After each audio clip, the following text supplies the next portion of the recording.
నందేమో నాన్నకి సింహం నీ అమ్మకి వాహనమై ఉండలేదా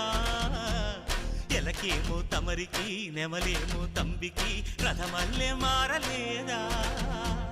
పలుజాతుల భిన్నత్వం కనిపిస్తున్నా కలిసుంటూ ఏకత్వం బోధిస్తున్నా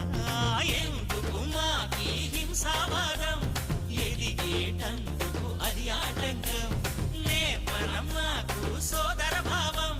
మార్పులు మాలో కలిగేలా ఇవ్వు భరోసా గం గణపతి గం గణపతి గం గణపతి జై జై గణేశ జై కొడత గణేశ జయములిప్పు బొజ్జ గణేశ హై హై గణేశ అడిగేస్తా గణేశ అభయమిప్పు బుజ్జి గణేశ